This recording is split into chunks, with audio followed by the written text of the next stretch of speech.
Okay, welcome everybody. Uh, so glad to be here again. Thank you, Michael. So this is a great topic given to me, and it took a lot of work to get the idea of how to get this AI system going. But unfortunately, it was not me that put the work in. Michael and his team have developed an unbelievable advances in the already fantastic Blue Sky plan. And I think with AI leading the news for the last several weeks and months with GTP and all the potential that has to be. Elon Musk talking about, having now think about the machines outsmarting us, and we have to have a fail-safe in place to talk about, make sure that they don't do that to us one day and take over the world. When you see software like this, sometimes you start to think maybe it's possible. So really, Michael, to you and the team, fantastic, job well done. So we're going to talk about some of the ways that this works.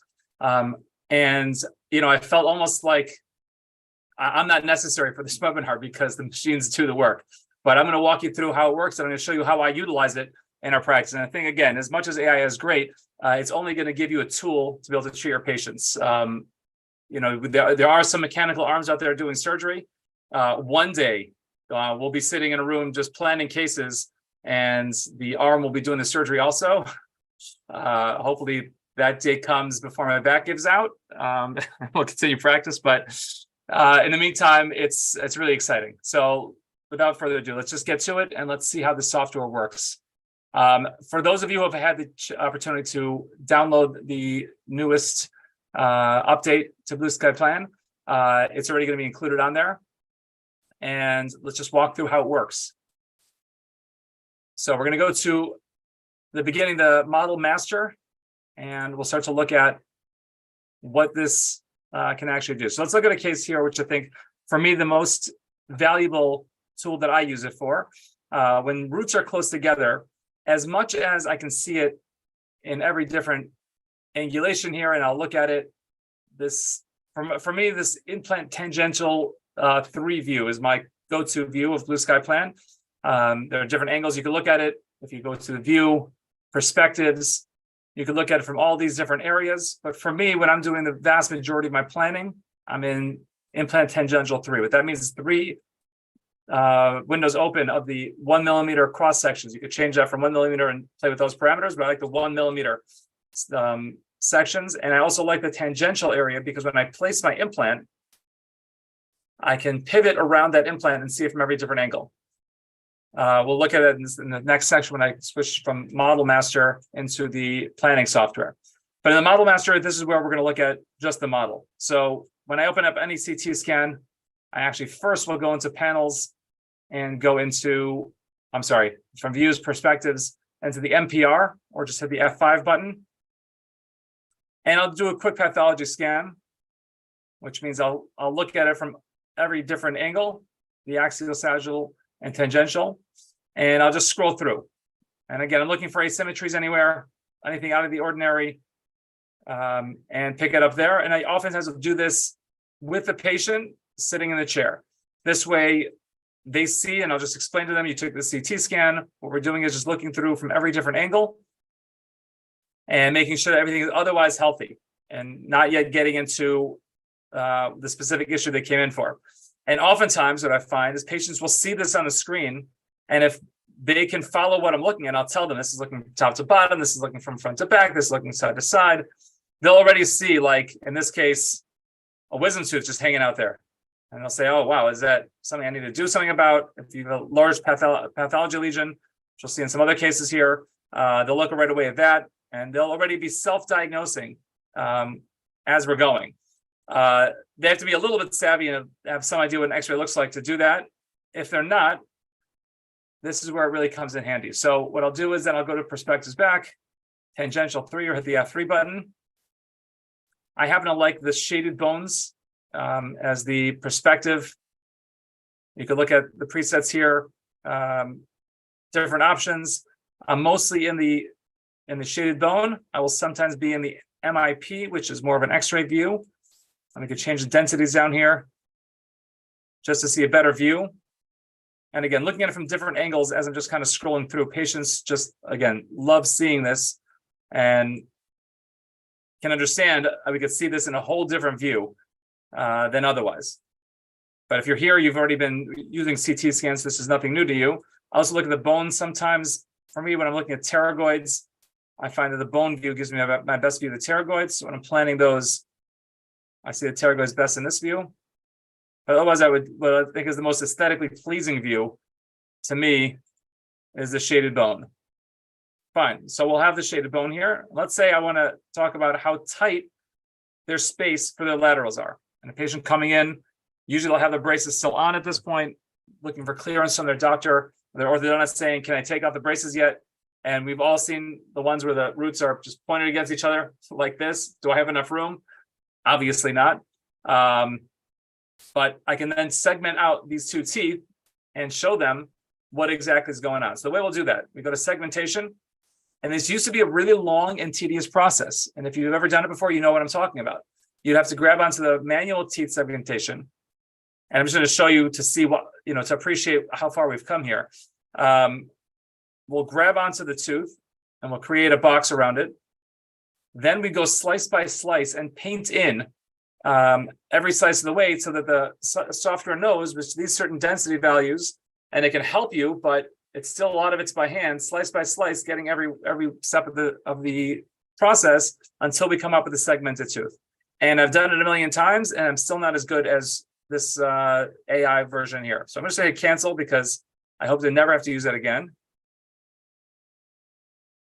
And now we'll go to automatic. And to see the difference, all you have to do is go to the axial view, scroll onto the tooth that you want to segment,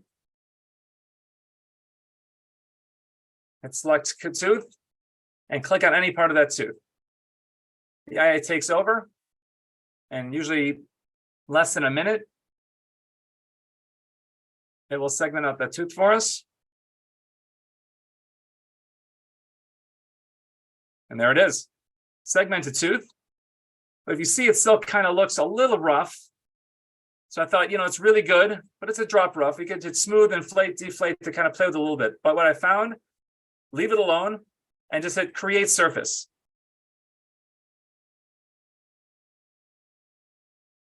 And now that creates a perfectly smooth, beautiful looking STL file, now overlaid directly onto the tooth that we're looking at. So that's one tooth. Let's now segment out the other tooth. And same thing, we'll click on the area we're talking about here, automatic tooth segmentation. Click on the tooth anywhere.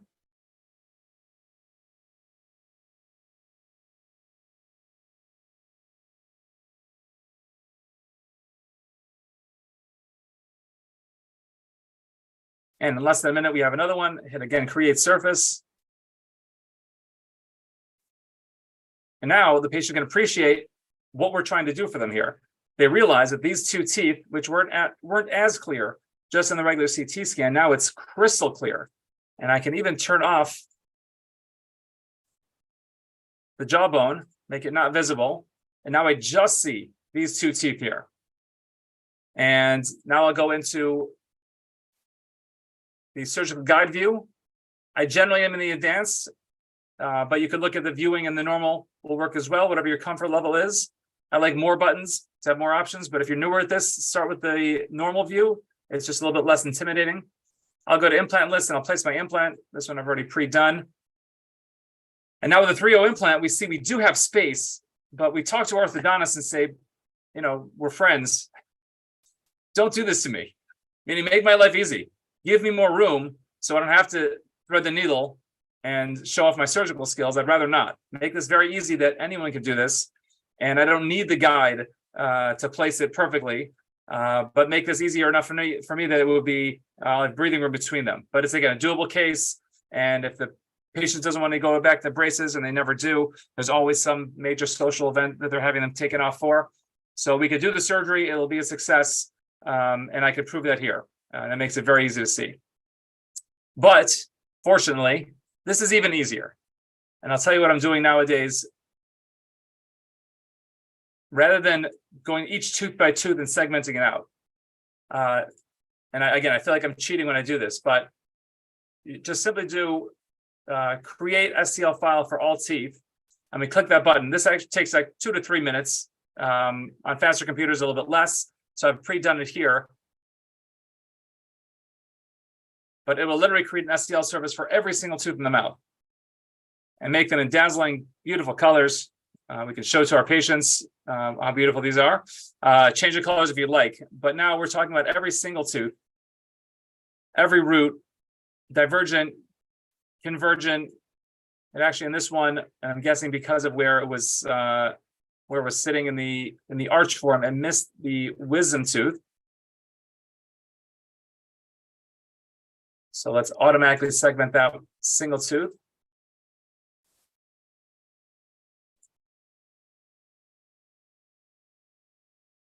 And now they have an idea again. Great job with the ortho. You can see if there's root tipping, it just makes it very, very obvious for everybody exactly every step of the way. Now we have a wisdom tooth in there also. We'll create a surface again. And this also makes my job easy because when I talk to the patients, oftentimes they're coming in for the implant and they've got impacted wisdom teeth that can affect what the rest of it's going on. Some of my orthodontic referrals will tell them these are teeth that should come out, and while you're there, take out the wisdom teeth as well. But now I just show them this, and the patient's like, well, what's that tooth hanging up over there? And I'll say, well, that's an impacted wisdom tooth. And based on its angulation, we'll talk about whether or not it's going to impact the rest of their mouth. Will it shift the molars? Is it angled? Is it not? Do they have an opposing? Do they not? And we'll have that conversation. But again, it's not a cell. They see this themselves and can self-diagnose exactly what's going on. And sometimes it will obviously clinically guide them and say, this is a tooth that can cause a problem. This is a tooth that we think may cause a problem. This is a tooth that we can wait on. A case like this where it's impacted, but it's coming in pretty straight. There's no opposing. The roots aren't developed yet. And I'll just tell them, listen, if it causes a problem, I can always take it out later. But as these roots start to develop more, and you can see the difference between what a fully grown root is and this at this stage is a really easy removal. The mandibular bone, the maxillary bone is soft. It's a small flap. We could pop this tooth out in really just a couple of minutes. And while you're already having a surgery done, just go through everything to have to do more surgery later in life and have complicated surgeries later. And oftentimes when that's the right clinical choice, we push them that direction. And again, from a clinical point of view, we're getting them the best treatment. From a business point of view, we're very efficient and get multiple procedures done in one visit. And again, this tooth segmentation just makes that so easy. So when I need to, I'll segment one tooth at a time. But in reality, I'm creating this version from go. And now this is just part of what I'm doing for every patient so they can see what's going on. And I could turn on and off the teeth in this area, just to make it not visible anymore. And the tooth disappears. That's tooth number 15. Let's take away tooth number 23. And when I'm extracting a tooth, I can just show them what the area will look like without the tooth. And will also help me explain to them, why am I extracting this tooth? What's it going to look like without the tooth there? And again, just makes the process that much more understandable to the patients. One other great option, and let me just turn all this off, including the implant, is when I'm planning an immediate case, an immediate placement case. So let's go back to model master here. Let's turn back on our original. So let's say I have a lower anterior tooth that needs to go. I'm planning an anterior case, an immediate placement case, which is for these pretty much the standard, assuming there's no infection, no additional bone grafting needed. Let's say we have an otherwise healthy tooth. So we can go into the segmentation list here. And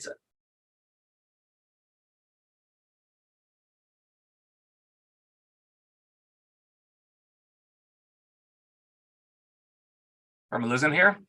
There's a button to automatically delete the tooth from the segmentation. Michael, what am I forgetting here? I think you have to segment the tooth first. Okay.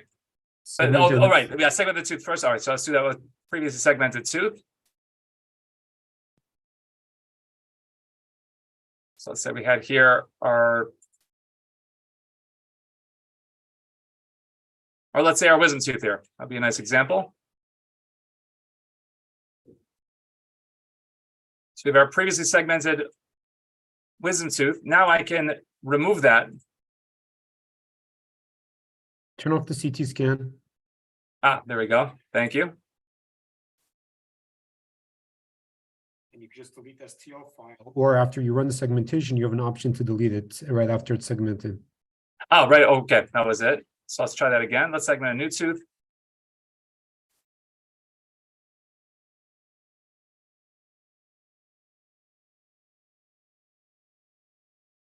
So let's take away a central incisor. So we'll first go and automatically segment it.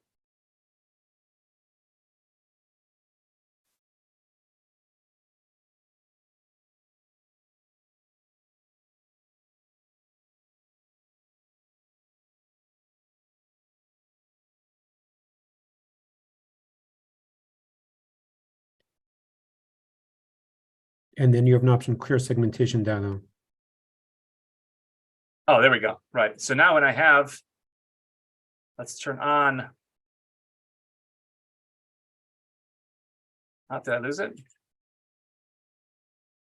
Let's do that one more time. Oh, no, there it is. Okay. So just turn it off, but now I just hit clear segmentation data.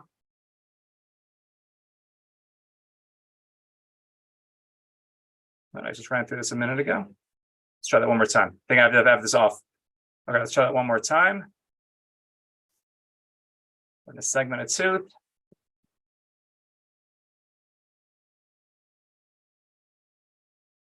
Oh, no, sorry. The button is cut from CT surface. I think it's the bottom button cut from CT Oh, is it surface. coming? Okay, we'll try that one more time. Let's just segment this out. I believe you're right.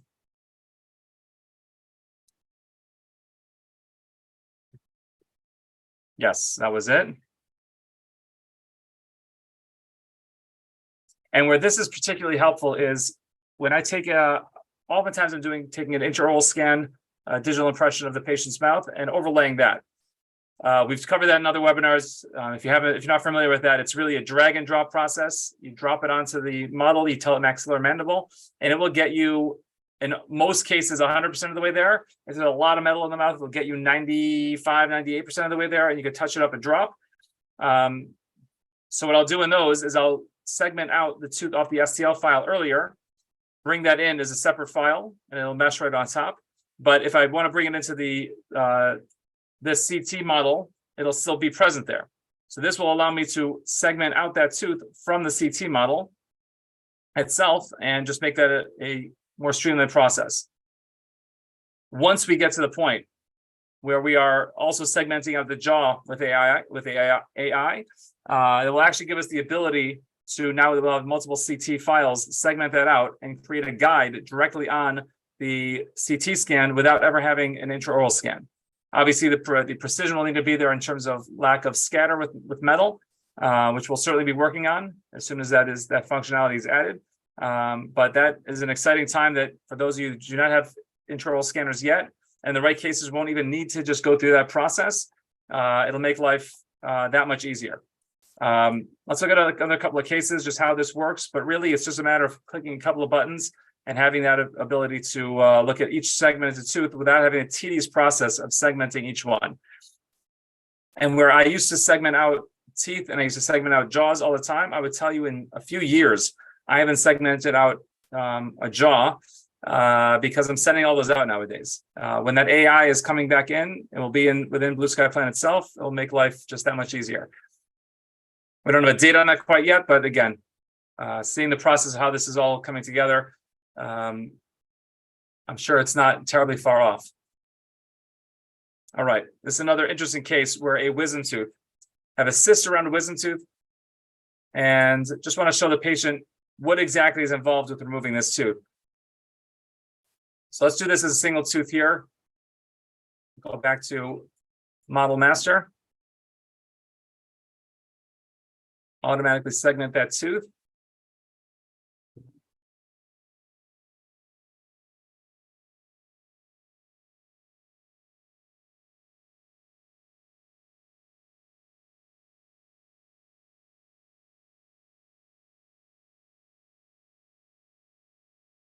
And just to even smooth it out, I create a surface right away. And now they see that tooth highlighted in their jaw. Let's turn this to shaded bones. It'll be a little clearer.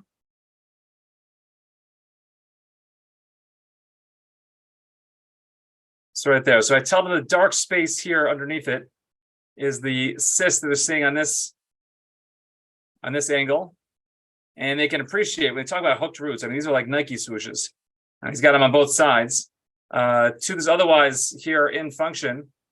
He's had it his whole life. And I tell him a hooked root is a good thing when you want the tooth in place, but we need to take it out. They can be challenging. I will then also go through the very short process of showing them where the nerve is. And we could do this with AI, but I tend to find that it's pretty fast without it.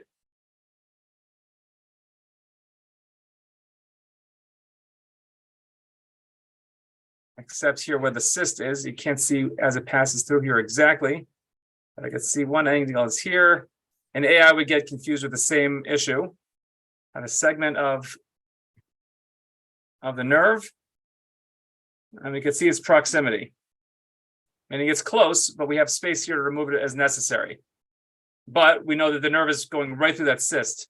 So we explain to the patient that when we go to remove the cyst, obviously there's a risk involved here of nerve damage, but we're exceedingly careful to very gently remove this cyst. We're not putting a spoon in there to scoop the whole thing out because you will tear off a chunk of the nerve, and that will cause permanent nerve damage.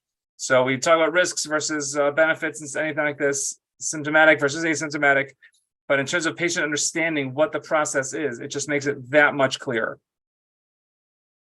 And really, I used this with this patient. He was, so appreciative. He was actually on his phone doing a Facebook Live of me explaining to him what was going on because he was so impressed with the software. And then my marketing person was there videoing him, videoing us, giving him his treatment plan. This is the life we live today in social media world.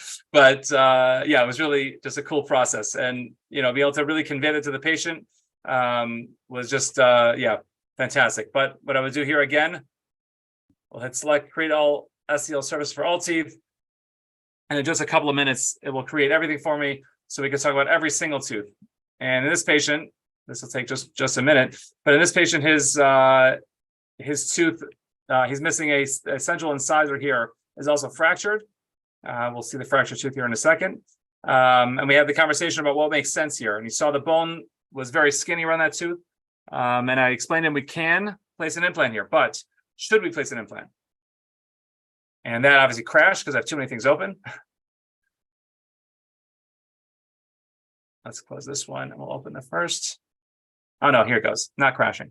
It's just segmenting out each tooth, but I'll just explain the case as that's going. So the lower central, you saw the bone is extraordinarily skinny. He's already lost 50% of bone around that central. And I said, we can build this, but it's going to require many months of surgery, many thousands of dollars, because a surgery like that, I'm going to likely be taking a plate, Corey plate from the posterior, transplanting it over. And again, I say, this is things that we can do in surgery, but as the dentist, we have to talk about what should we do. And he elected, just by seeing this and seeing an intraoral scan and seeing everything meshed together, that said that didn't make a lot of sense. He didn't like the idea of a bridge though. So I said, listen, without a bridge, I've got to be able to utilize anchorage somewhere. So the implant gives us anchorage, or adjacent teeth give us anchorage. But in his bite, he is actually an edge-to-edge occlusion. So I said the third option, which leaves us still the opportunity to do the first option if we choose to later, will be to do a Maryland bridge. The bite is, is not going to be hitting the linguals of those teeth. So those wings I can make with a little bit of meat on them. And I said, listen, if it works, fantastic.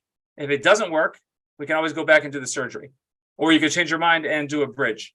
But again, it's just to be able to have the patient go through the treatment planning process and be an active part of it, instead of me just trying to push them in a certain direction, which I think is clinically best, but then not really being a participant in it, just trusting me, I find just makes me as a clinician that much better.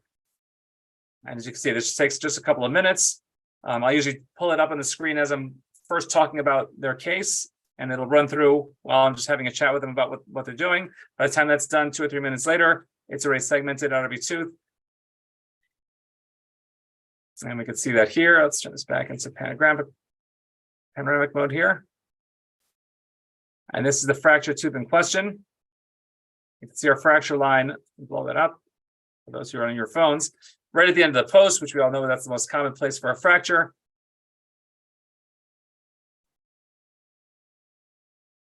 So segmentation, because it's such a thin line and there's some metal there, it didn't appreciate that there was a fracture there, which is totally fine.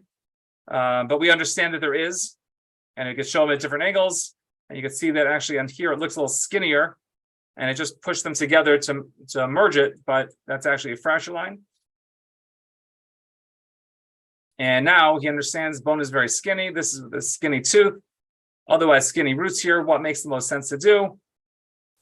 It was actually in, let's just scan was not done in my office. I usually like them to be out of occlusion, but here they were in occlusion.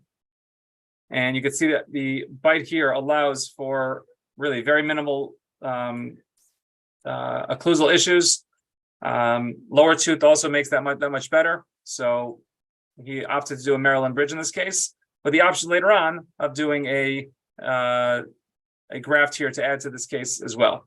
Yeah, so that's really it. A fantastic additional part of Blue Sky Plan, one that I'm already utilizing from Go every single day.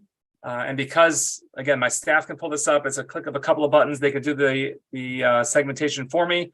When I come into the room, it's already up there on the screen. Sometimes that alone, just having it on the screen, the assistant can have a conversation. The patient's mind's already going. So it makes my job, again, just that much easier. I wish there was more to talk about, but really, this is what AI does is makes everything faster and easier. So really not a whole lot else to mention. Questions, please.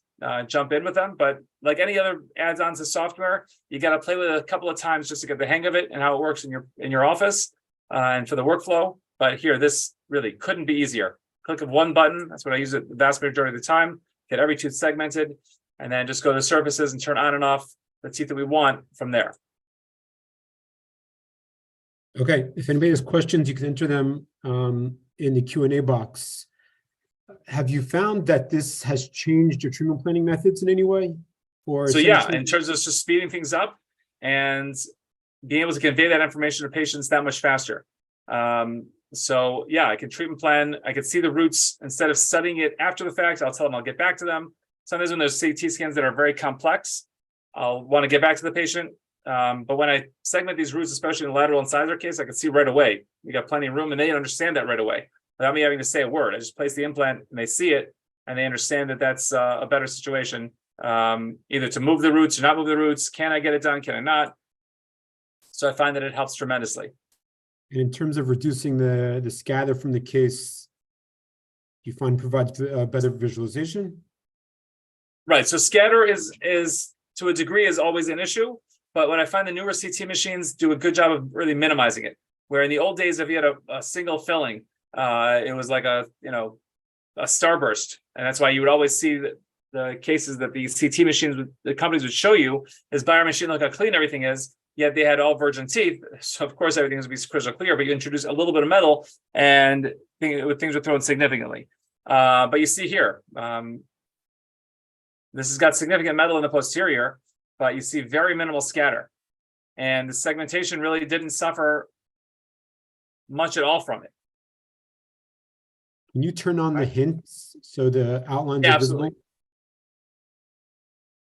So you see it got it a little bit thicker here. I followed a drop of that. And if that's critical, I can go back in and manually segment that and just draw paint that line right over here, or change the density factors to really just paint within this metal realm and nothing else to fit that a little bit better. But again, it's just a matter of what are your needs for it. For here, if it's that tooth is a little bit, fatter because of a millimeter of extra scatter, that's really it. But that's a, all metal crown here. Same situation here. You see a little bit of scatter in the hint, but nothing major. But if you're just dealing with a single crown, let's find one.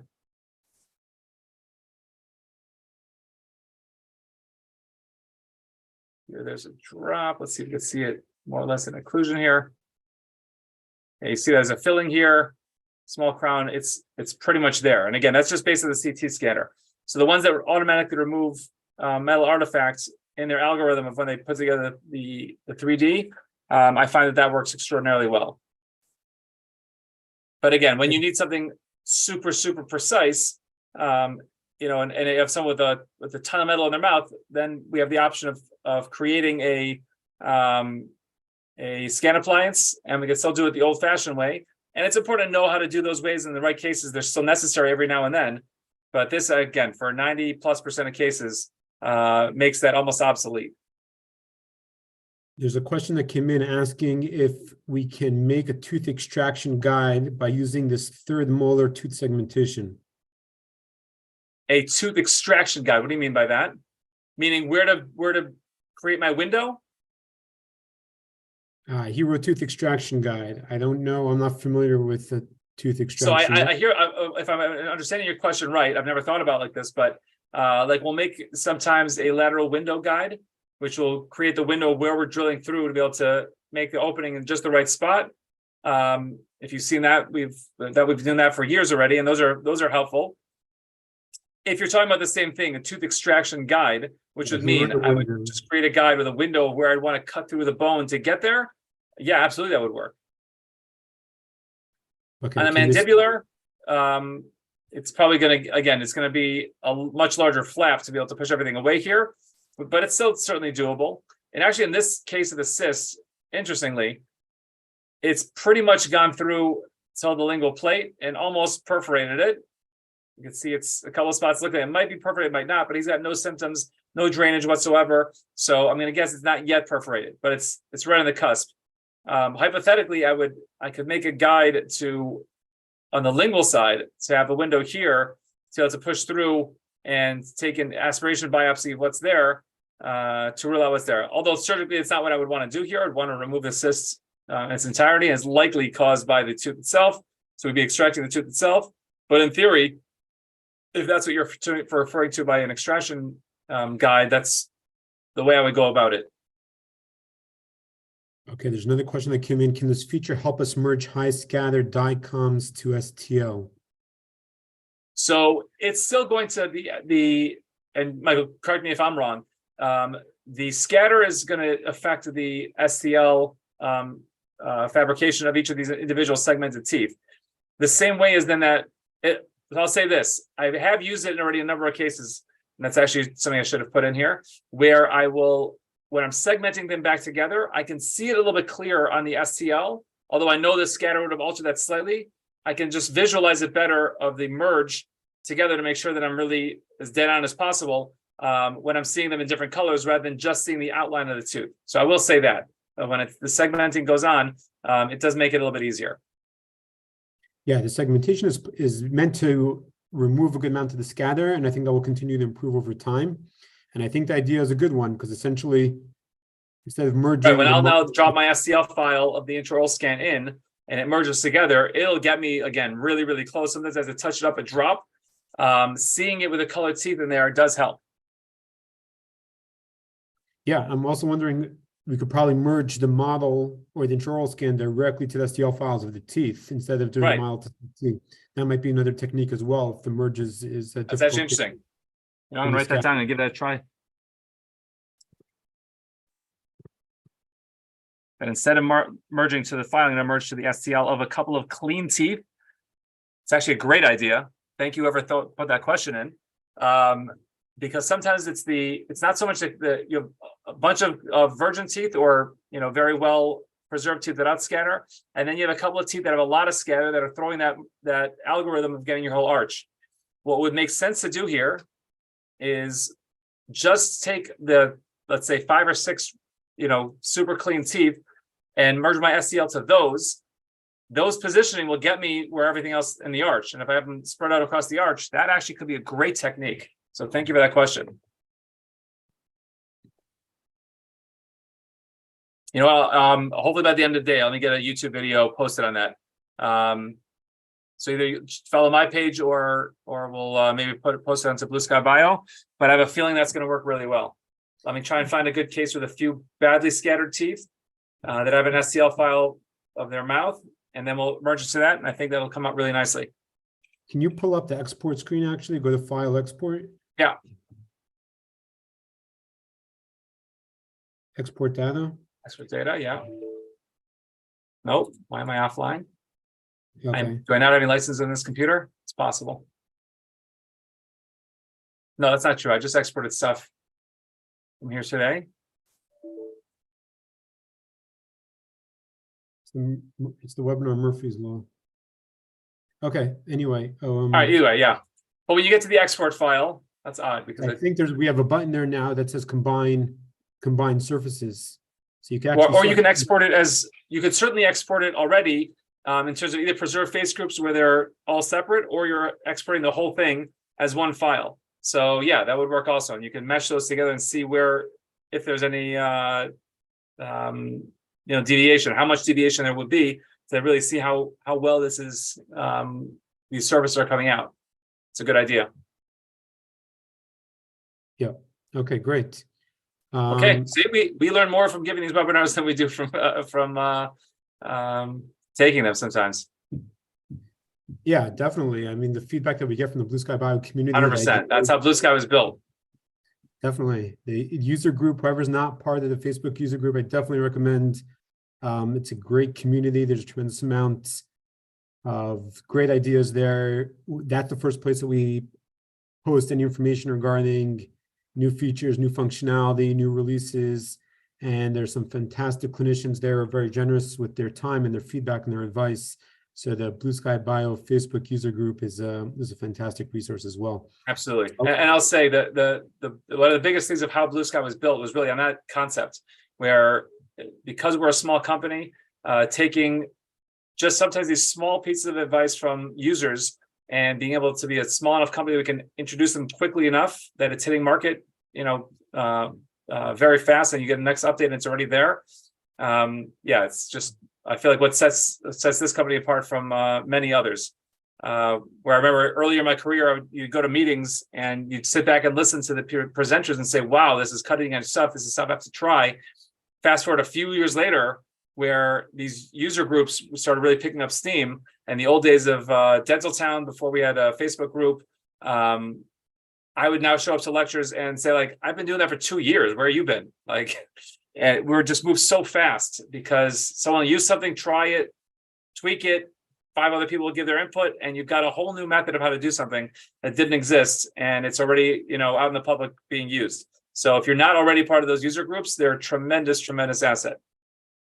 Yeah, and I mentioned at the beginning the blueskybio.university/webinars for the webinar information, but the blueskybio.university is a new centralized platform where we're putting all the educational content regarding Blue Sky Bio implants and Blue Sky Bio physical products. And of course, we have their information regarding our digital products as well.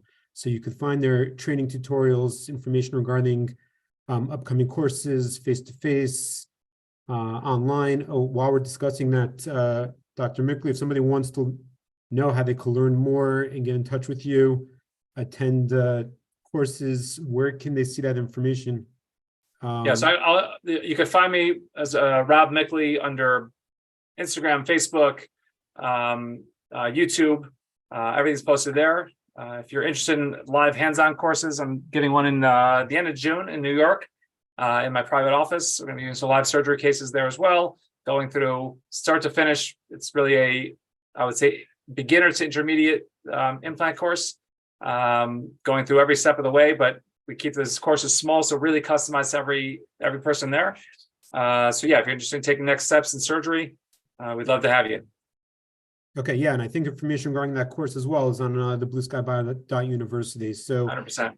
If you haven't checked out that platform yet, go ahead and check it. There's a lot of great content and information regarding upcoming courses and lectures as well. Okay, for some final questions that are coming in now.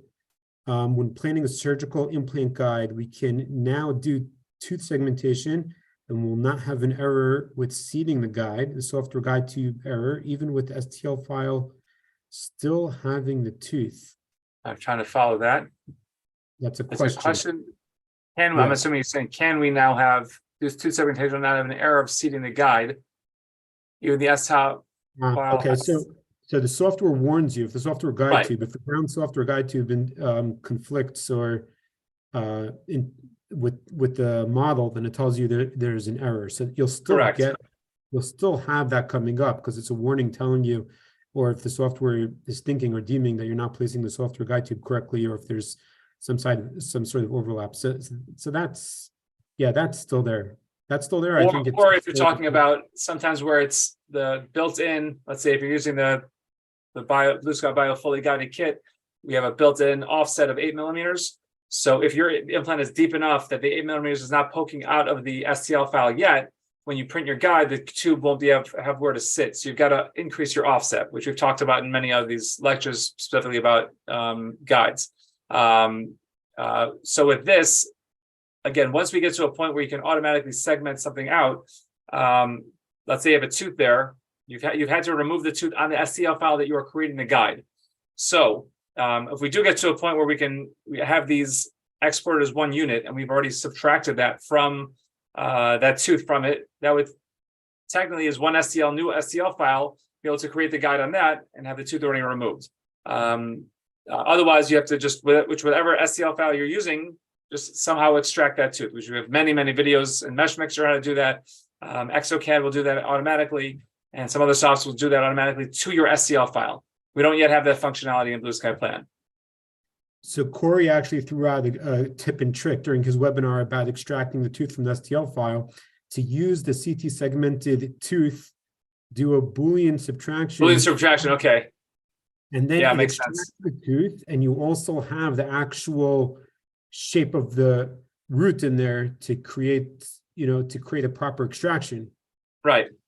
Yeah, it makes sense. It's a good idea. There's a couple of steps, but yeah, it will work. Yeah. Okay, so I think that pretty much wraps things up. We will be sending the CE credit via email, usually within a few days after the webinar. The presentation is being recorded, as I mentioned earlier, so if anybody missed it or wants to share it, we'll have that available on our social channels and on our websites as well. The upcoming schedule regarding webinars can be seen at blueskybio.university/webinars, and the recordings are there as well. So, Robert, I'm just checking my email address if you have any questions directly for me. Okay, there you go. It's in the chat. In the chat. And and your website, do you want to add that in there as well? Sure. It's let me pull that up.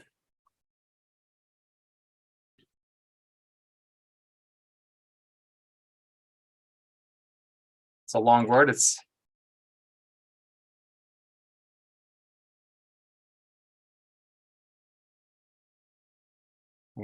it's Implant Surgical Mentorship Program, I believe. Let me just double check that before giving you a faulty website. Let's pull up the site itself.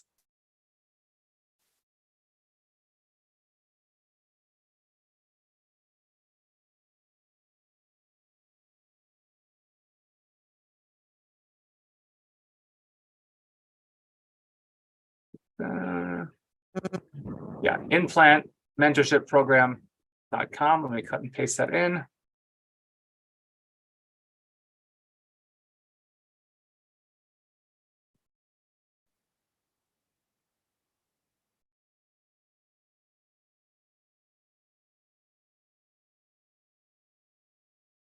And again, just here, any questions, reach out to me anytime. More than happy to help. Also call the Blue Sky Bio clinical helpline. I'm one of the clinical advisors there. I answer oftentimes between patients, so it's hard necessarily to get me, but if you speak to anyone you need me specifically, just ask and they'll shoot me a message. I'll call you back. Okay, great. Robert, thank you so much for the presentation, all your educational initiatives and educational content. And everybody, thank you for attending. We hope to see you at future presentations, and enjoy the rest of your day.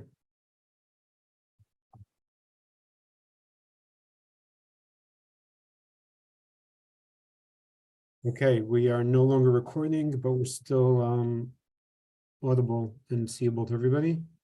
Thank you very much for the presentation. Great, thank you. Really, it was hardly anything to do. Push a button, it does it itself. Great. But I think really when the bone segmentation That will now be, helps in terms of viewing, helps in terms of planning, but the bone segmentation, as we know, will really help, get the ball moving in terms of bone supported guides, things like that. Really that'll be a real game changer, the treatment planning. Yep, it's coming soon. We're very excited about it. Awesome.